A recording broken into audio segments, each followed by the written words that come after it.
I forgot I didn't tell you about this last time we talked, but my friend and I went and did like this pottery like class. I wouldn't even say it was a class, but we signed up and it was just us two, and then the person who owns the studio like gave us one-on-one training on like how Oh. to do pottery. And it was like on the wheel, so it was throwing.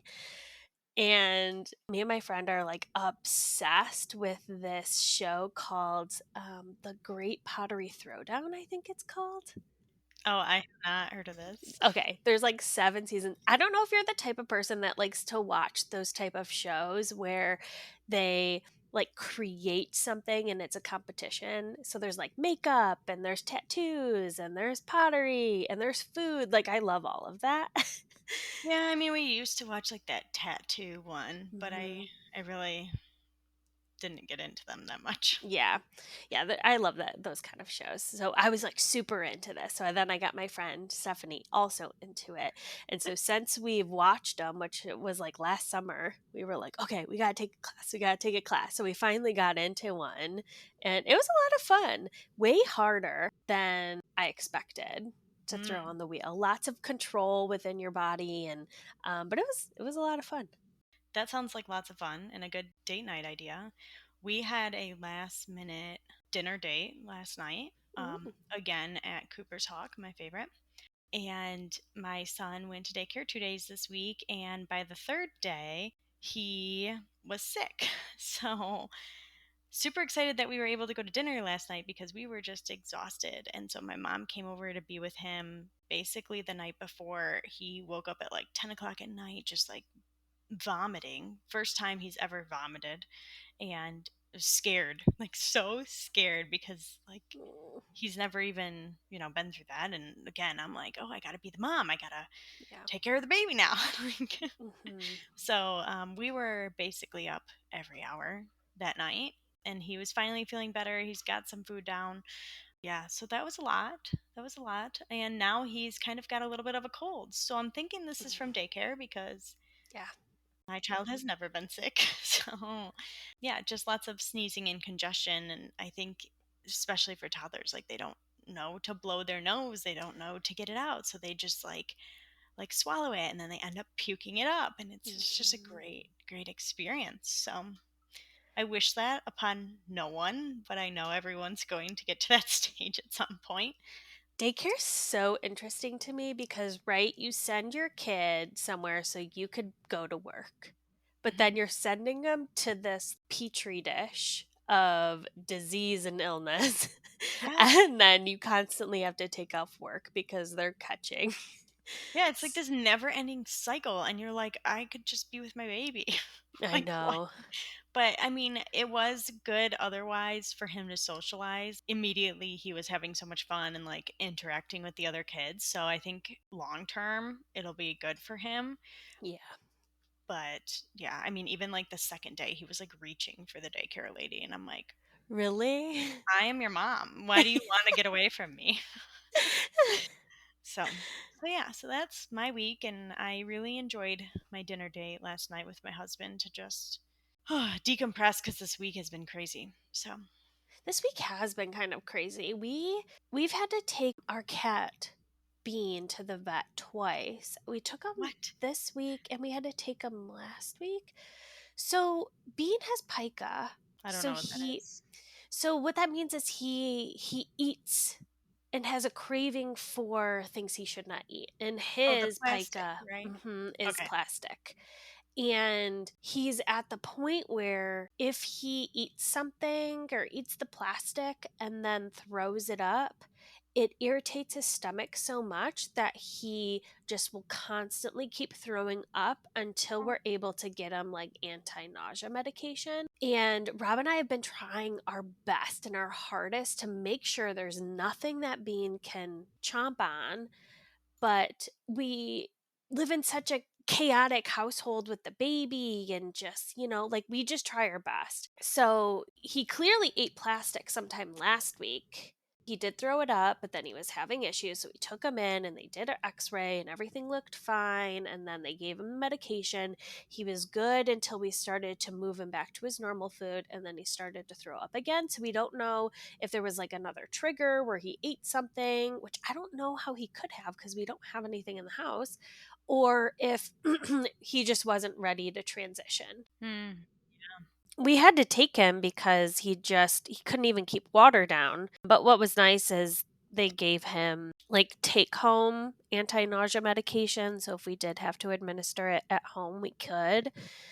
It just I feel so bad for him cuz he just gets so irritable, and sometimes I wonder too if he has like a hairball. If he's throwing up in any way, it like sets off this Never like ending throw up. irritability. Yeah, I'm like poor baby.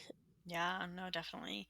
Yeah, my cat, he likes plastic. He'll chew it, but he won't eat it. So, like, if you leave anything plastic around, he'll automatically go to it and just bite. Like, there's so many bite marks into it, but he won't eat it. So, That's good. That's good he doesn't need it. but just very weird that that happens. And cats even like plastic. Like what? Like of Yeah. anything else in the world. Seriously. And we're just so afraid. So we give him x-rays every so often that we take him to the vet cuz we just want to make sure there's nothing lodged in his stomach or intestines or anything like that. So it's just scary, and everything has plastic on it nowadays. Hmm. Things that you don't even think of. And he even if we get like an Amazon delivery where the tape, nothing is really plastic on it, but what he'll do, Yes, the tape. yeah, the tape is even like paper. So we don't have an issue with that, but what he does is he takes his claws and starts to scratch off any stickers that are on it. So like, sometimes there's those little barcode stickers and other types of stickers, and he'll scratch them and he'll eat that. Oh my gosh. So it's like you think you're good, but then, oh no, this box has stickers on it and Bean's going to get to it. Yeah, no, my cat will try to eat the tape off the box, but not the brown tape. It has to be like the regular plasticky tape, shipping tape, whatever. Oh, cats. They're never ending adventure. Yeah. And we just love him so much. We like don't want anything to happen to him. So, Okay, welcome to the Mom Era podcast. I'm Alyssa. and I'm Megan.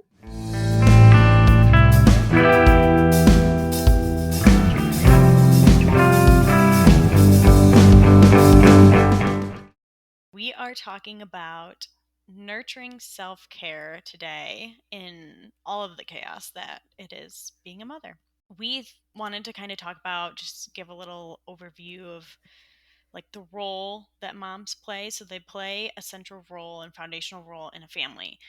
And I think we serve as nurturers, caregivers. I mean, we provide love. We're kind of like keeping the family together with support, stability, everything all the time. Even I feel like sometimes with my personal family outside of my Yes, right. initial family unit. And I think there's just so much visible and invisible that we do and the work that goes into being a mom. I don't know if you feel the same. Yeah. I think the invisible work is what really gets to me, and I think what pushes me over the edge, right? Cuz you're regulating emotions within your family. So you're doing it for yourself, and you're helping your spouse, and you're helping your child. You're kind of carrying the mental load of responsibilities. So family schedules, the household budgets, just organization, household management, creating the magic around holidays, setting up the house with decorations, tearing the decorations down. All of that creates an environment and an experience that everyone benefits from. But I don't think it's as easy to look at and say, this person is doing all this work. But that work is there, even if it is invisible. Yeah.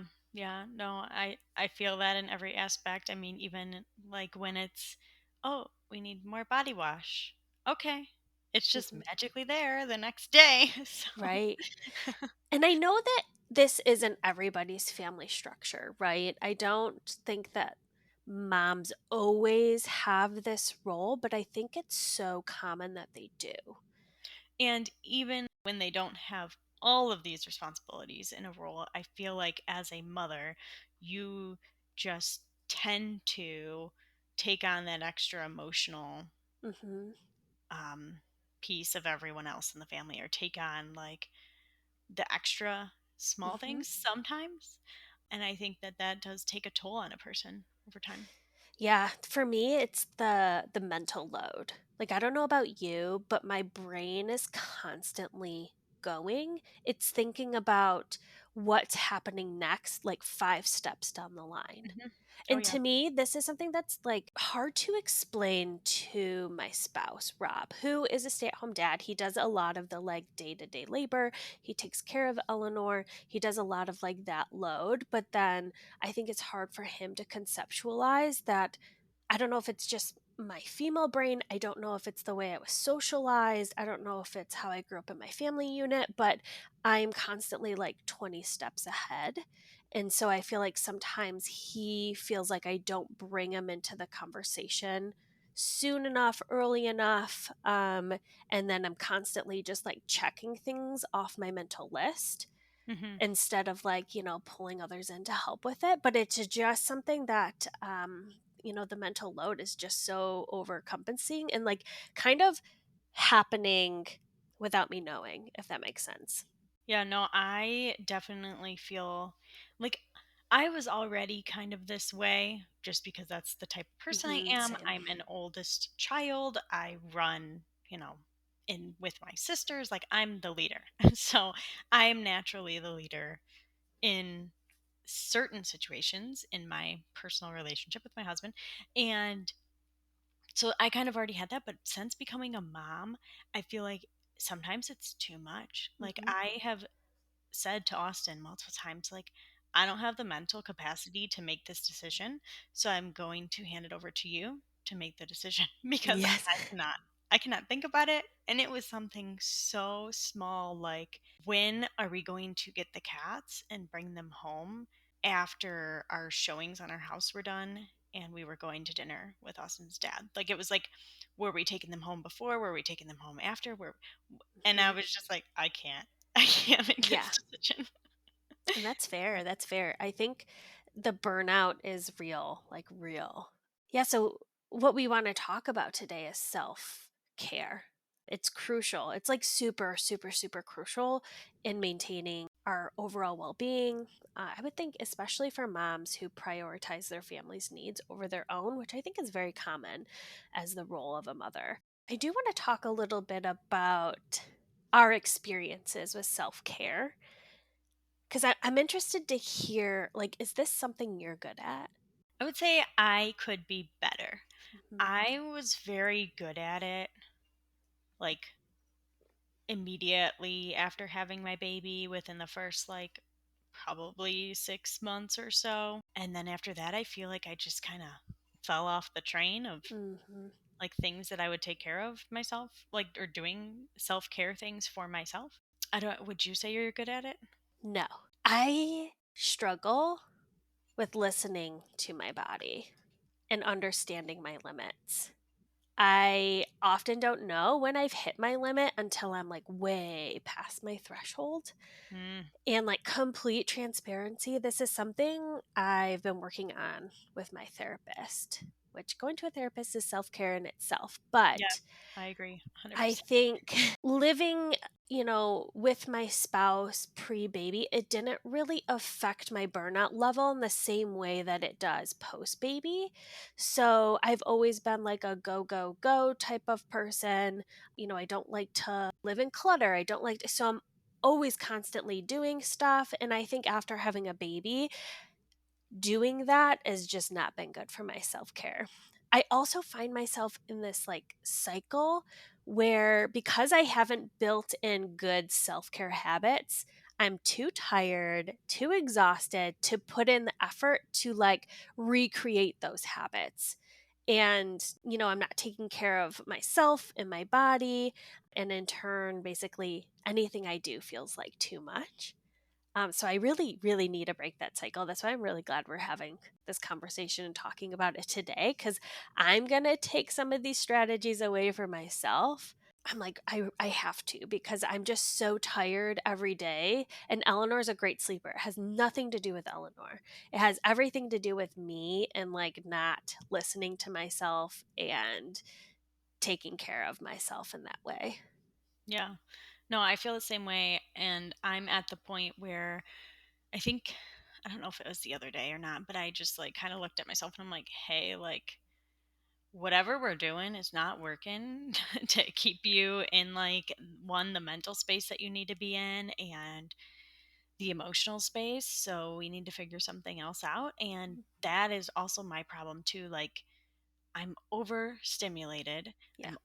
I'm My mental capacity is like at 10. It takes me sometimes an hour to get to and home from work. So that is also extra time where I'm sitting there thinking about other things, which is Hmm. like unnecessary, right? But it also creates that barrier where like, I can separate work and home life too. So that's a positive. But I am just too tired to create those habits. And so, like, I don't eat breakfast. So I'm going to stop and get something on the way to work. Hmm. And that is just not good for me either. Or I am so hungry because I didn't eat anything good on the way to work. So I'm going to inhale all these nasty carbs and foods just to fill me up because I'm starving. So just things like that. That's just an example of an area where I struggle in. Yeah, it's hard. Self care is hard. It's hard to give yourself that time because you have very limit. Your energy reserves are empty, and to like put the effort into self care, it takes a lot of mental capacity. I don't have any suggestions on how to get yourself to like get back into it. You just have to because I think once you build those habits, it's good, and it's like I know for myself, I feel 1,000 times better when I take care of myself. I just have to push through. I have to do it. Yes. And even I've noticed when I do have those habits and I take care of myself, there tends to be more time. Yeah.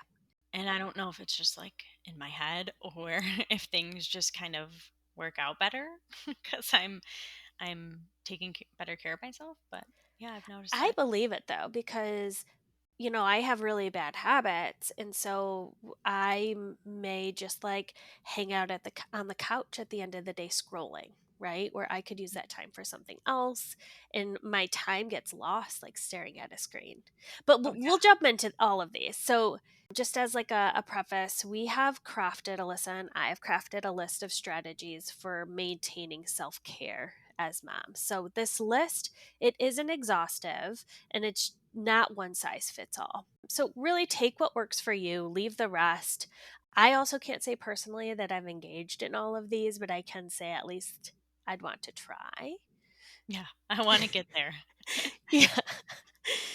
So starting off, one would be setting boundaries with work, family, personal time, and just making sure that you even have time during the week for self care. I, one of the ways that I've done this in the past, and I'm not saying I do this now, but one of the ways I've done this in the past is I would get up earlier before my child got up and I would spend time for myself or before my husband and spend time for myself, or if they went to bed because my husband works crazy hours, then at that time I would stay up and just have that extra time for myself, so that I make sure I was setting this personal time. I definitely set boundaries with work. Like I am Mhm. in the office, 8:30, out of the office by 5. I'm working, my 8 hours, taking my lunch when I need to, and that has been good for me because when I let it take more time than it needs to, or something that does not need to be done that night, it can be done tomorrow morning and it has no effect on, anything with the role that I'm in. That has just been so freeing, and setting those expectations in my mind and those boundaries that this is the way that I operate and this is the way that I work. And that has just been very helpful with me maintaining that. I um I guess I would say I struggle with setting boundaries with family, but mostly because I don't really do that. When I would think of setting boundaries, I would think of setting boundaries like with my family or the time that they have with me and my son and my husband. I am a very family oriented person. So when I don't have that time with my family, I want it. Mhm. So I prioritize that more than I set boundaries. One of the things I would say is probably setting a boundary where I can spend more dedicated one on one time with me, Austin, and Axel so that we can continue to grow as like a family unit as well. I think that's most of my recommendations or things that have even worked with me. I think setting boundaries is very important though, because if you don't, then Mhm. people will walk all over you, or and you'll find yourself like at this point where you're like, I would have never accepted this, and you're like, but Mhm.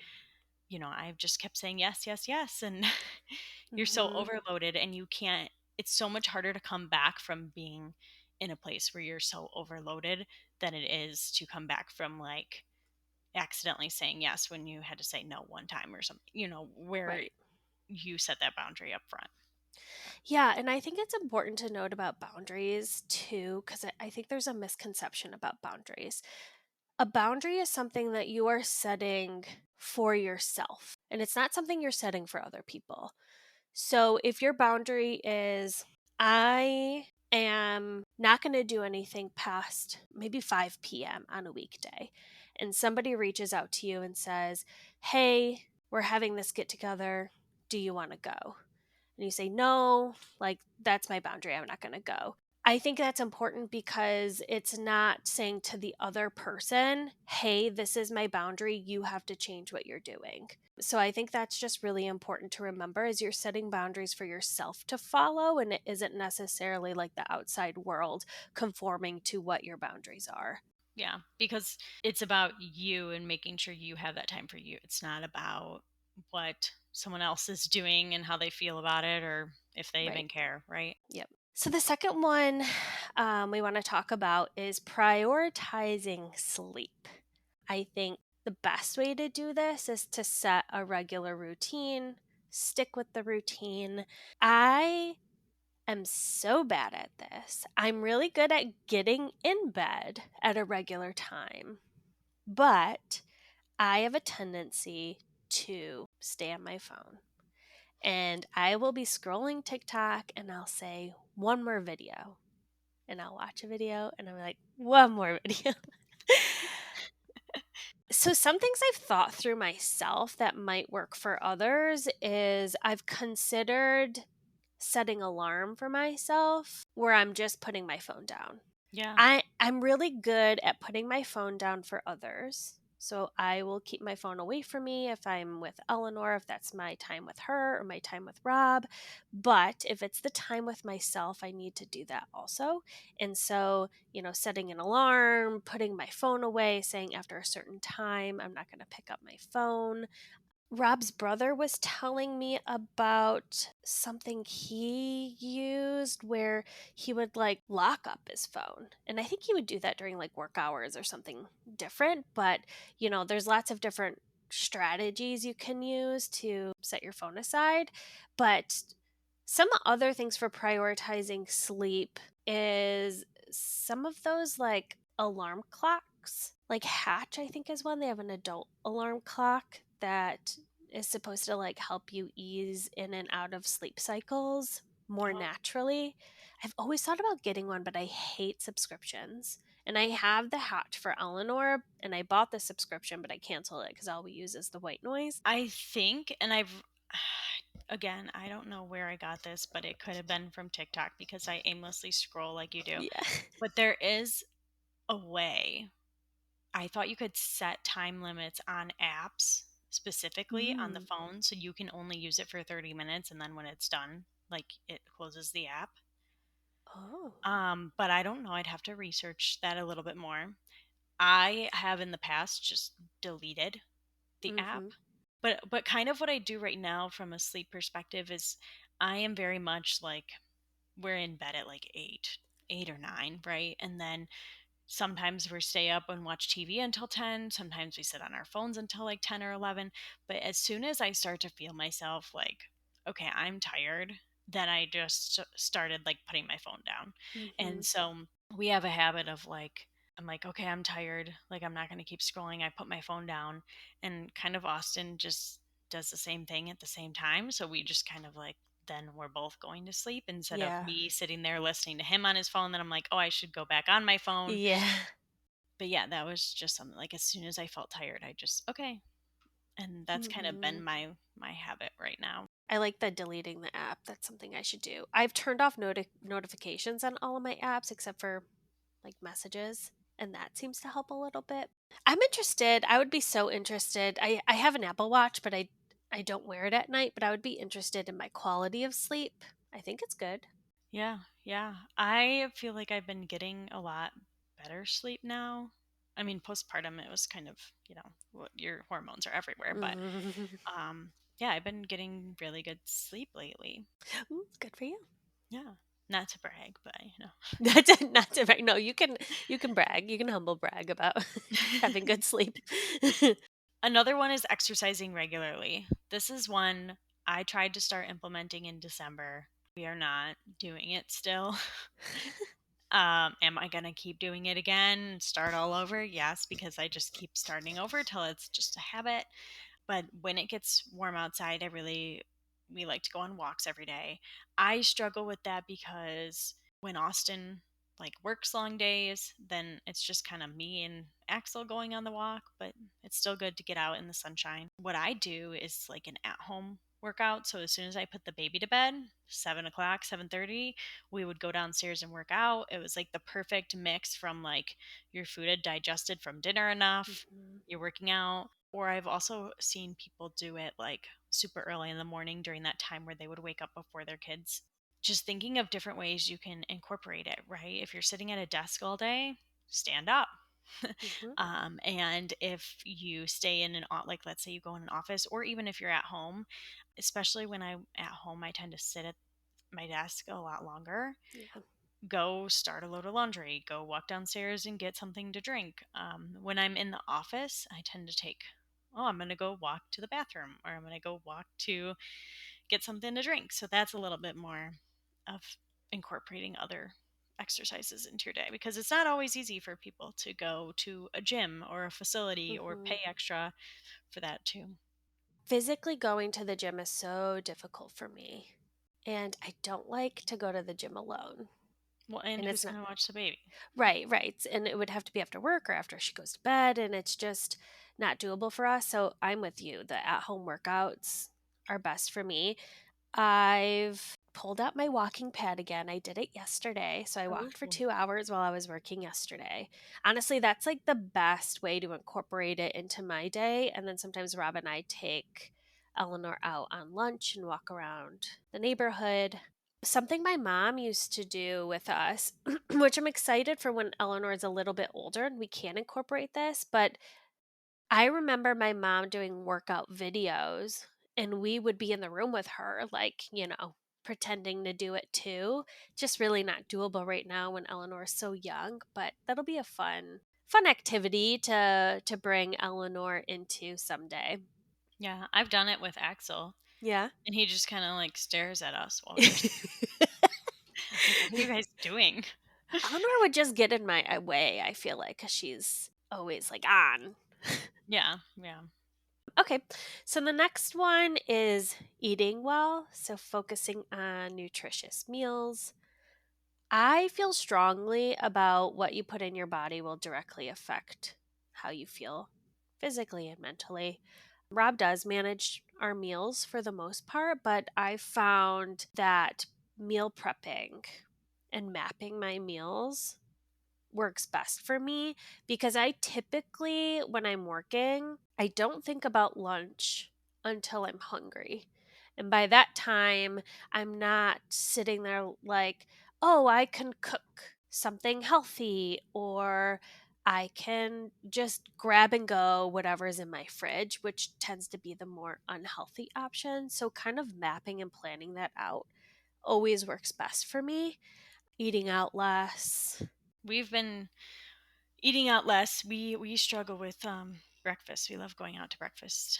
I love breakfast too. So at least one day during the weekend, but now it is getting so hard to go out to eat with Axel. Mm, And so I prefer to sit at home and eat, because it's just like it's not fun anymore yeah. at all. So if we do go out, it's just to go with my family and connect with them. But you're right, mapping out the meals. I was doing so good at mapping out our dinner meals, and then Austin hid my, it was like Monday, Tuesday, Wednesday, whatever.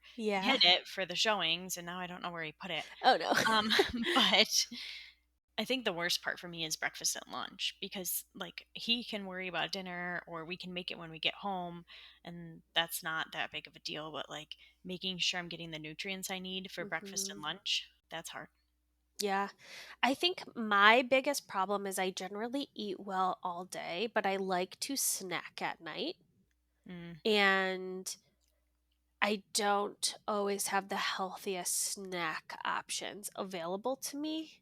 So, yeah, just late night. Late night, I'm just like, I want to eat chips or something. You know what I mean? that's how So, Austin is. yeah.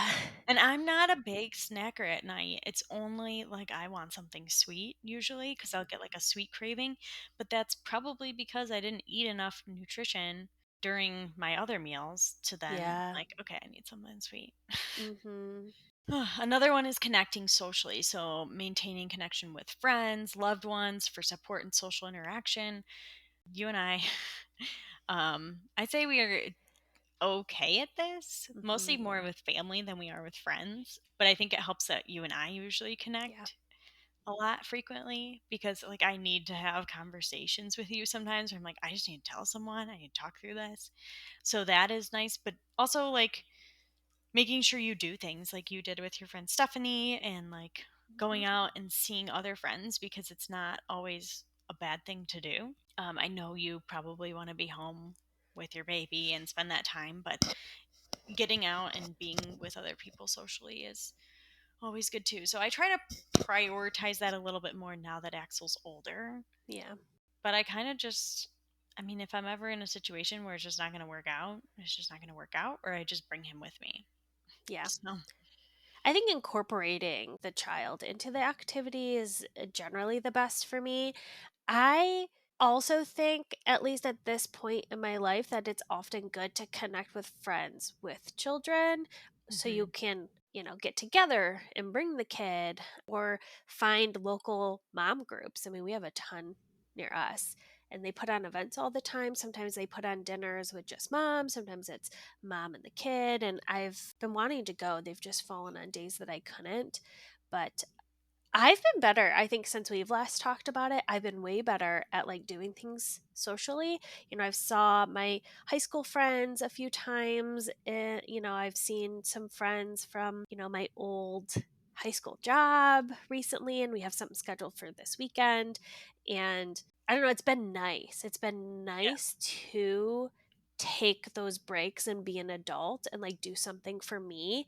And I think sometimes I feel so guilty for not spending time with Eleanor that I don't do those things. And I want to spend time with Eleanor. So then I convince myself that it's okay. But like having those breaks with friends and talking about adult things is, and even, talking about our kids, like it's been really good for me. Mhm. And I definitely am going to try to continue to build that into my schedule. I just feel guilty on so many levels. Like I feel Oh yeah. guilty leaving her. I feel guilty, leaving her with Rob. It's just you can't win. But it's if I feel better overall doing it. Yeah, yeah. And I have really built out friendships with people that have kids too. Like you just kind of tend to connect with them, right? And so it's been good because our kids are a couple months apart. And so, like, whenever we do things, we're just kind of like doing them together with the kids. Or even when all of my previous friends from middle school, we all got together a couple weeks ago, and it was at Total Sports. It's like just like a thing that has like bowling, Mhm. laser tag, like cornhole, all these things there. So it's just like a little sports thing. And yeah, so we just brought Axel and he watched people play cornhole and we talked to people, and yeah, and then we left. Like we were only there a Mhm. shorter period of time, but we still like I got ready for the day. We went out. We talked to Mhm. people. So it was a good, even though it was short, it was still good. Yeah, something I just wish I had more in my life. How do I explain it? Like family. get-togethers with other families, if that makes sense. Not necessarily my own. Like, I know you and I did this when we were on maternity leave, where Austin, Axel, you all came to our house and we all kind of engaged. Right now, it's generally like I go hang out with my friends and, Rob hangs out with his friends, and it isn't very interconnected in that way. And I think that would be nice, is to be able to like take our families to other families' homes. And that's something our Yeah. parents always did, and then we would play with the kids and they would play with the grown-ups, and it wasn't like you were having to like what, you know what I mean? It was just very organic and natural. Yeah, I feel like and not that I've struggled to find that. I just haven't had that scenario Mhm. come up. We did for like New Year's Eve and Halloween, we went to my friends and like we had just like the couples and all the kids. So that was really nice. But outside of that, we don't have Mhm. any other Yeah. friends like that, you know? So, Same. Same. That would be nice. Okay, another strategy is sharing the load. So I think this could be share the load of the mental labor, share the load of the household work, share the load of caregiving. I think this is actually something Rob and I are very good at. It's taken us a while to get here. When you're meshing two people together who have different ways of organizing and ways of doing things, it can take a while. But even that being said, I think there is still a lot of like unspoken labor that he and I both do. But I think for the most part, we're in a good groove. We also share the load of childcare, which I think is just so important. He spends my working hours with her 100%. And I probably have her a little bit more than him outside of non working hours, but I think that's mainly a decision of mine. But we alternate wake ups and nights with her. So every other day we get to, quote unquote, sleep in, or we each have a day on the weekend where we get to sleep as much as we want. And we also tend to rotate on the weekends, who's doing bath or taking with her. So we are kind of giving each other that time and sharing that load. Because Rob is home with her during the day, it's much easier for him to take on the day to day labor, like doing the dishes and cleaning up the kitchen and things like that. But I think it's really, really, really good to sit down with your spouse if this is an issue for you and map out who is owning what work.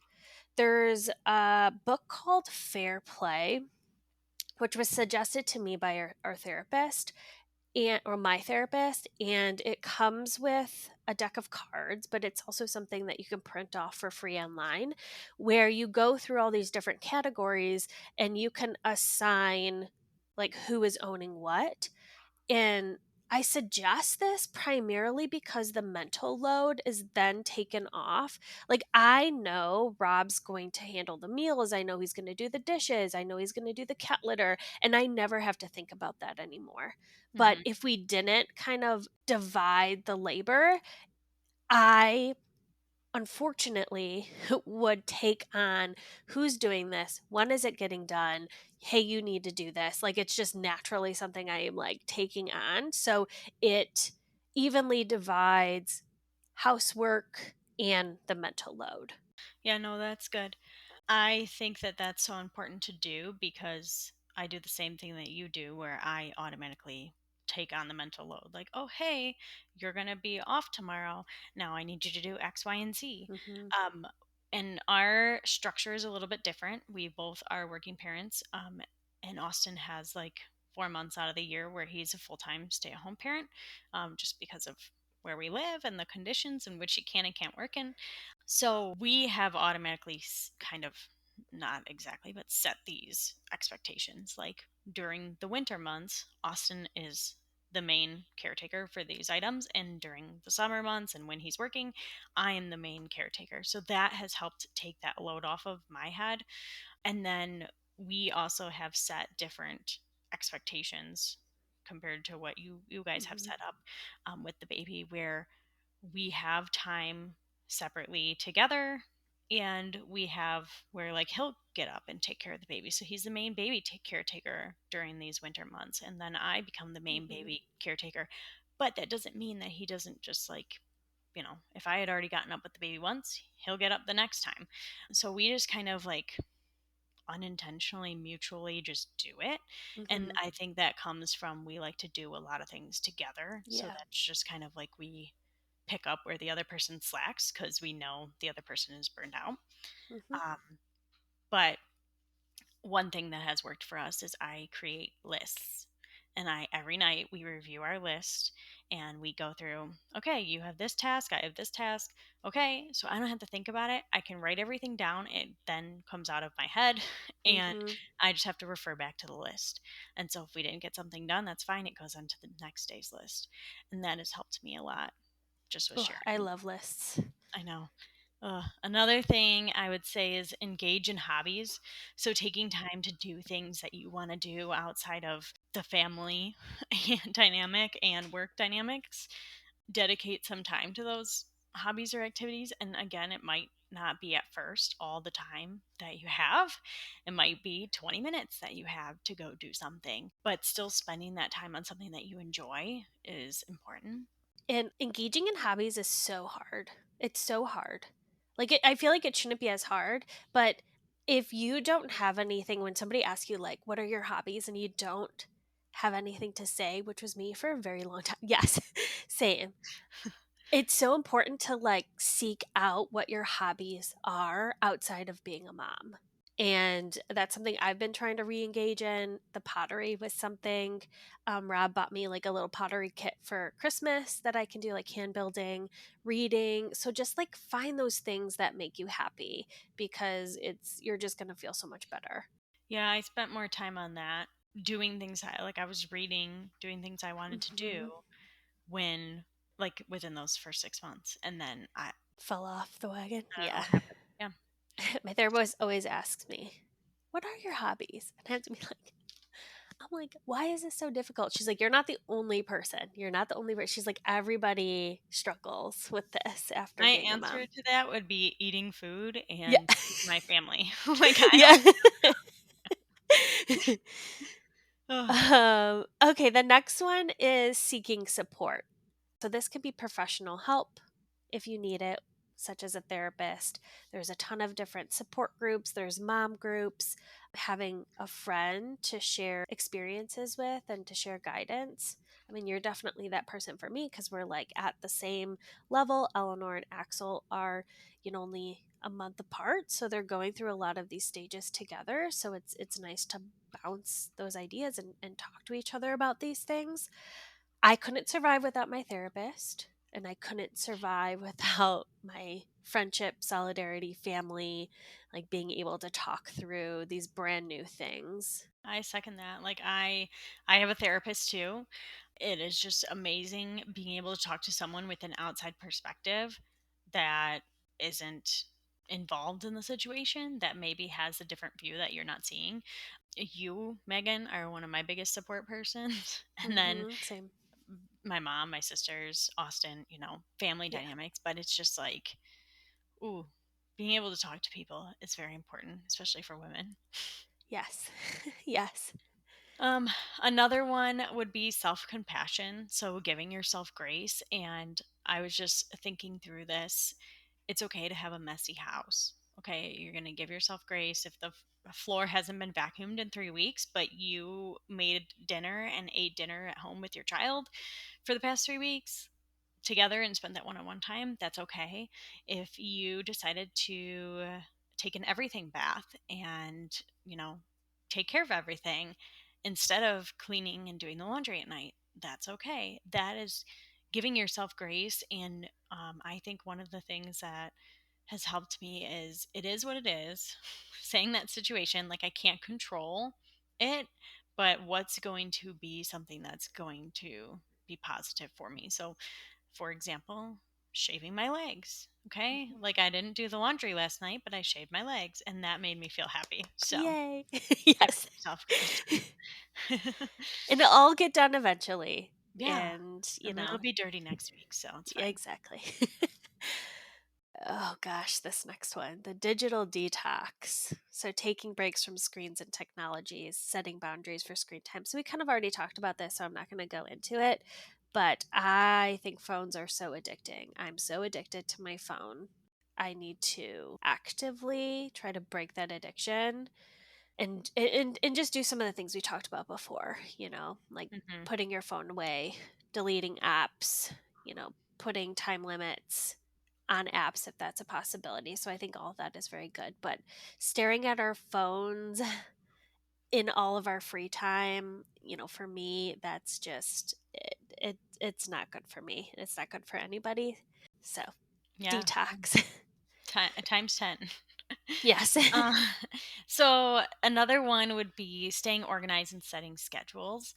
Use different organizational tools to manage your schedules. Prioritize your tasks. Okay, what's most important? Do we need to get cat food because the cats are really low on food, or is it just, starting to get low and so it's on the list?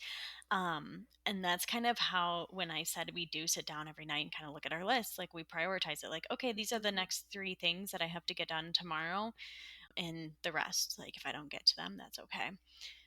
This helps you avoid feeling overwhelmed because as you complete the most prioritized task, you feel accomplished and you don't feel overwhelmed trying to cross everything out Mhm. or do everything on the organizational tool of your choice. Setting schedules, I think, is important. So, setting specific date nights, time away, setting a schedule when your baby goes to bed or wakes up or whatever for your nap, their nap. And one of the things my mom always told me is that babies thrive on routine, right? And Mhm. because they know what's going to happen. And Axel is at the point where we've set a schedule. We have a very specific routine. He knows exactly what's going to happen. If I put him in his sleep sack, he knows he's going to bed. Mhm. He knows that I'm going to give him milk, so he cries until I give him milk. Like, he knows when he sits in his chair, he's going to eat. So it's very important setting those schedules. And so then you can also prioritize the other things that we listed Yeah. above.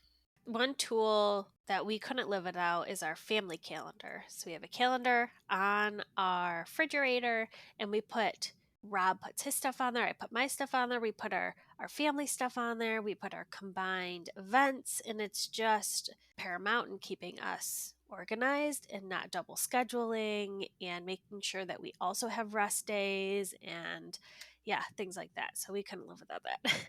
We have that too. I have like a written one that Hmm. I do. But what works, like, for Austin and I, just because we're so on the go, is you can create a calendar on your iPhone and like share Hmm. it with the person, so we can add things on there, and that's been very helpful. The written one is more just like, I like to write everything Yeah. down. I'll have to look into the phone one too because that would be helpful because sometimes, we're out and about and somebody asks something and I'm like, I don't know, I have to look at my calendar when I get home.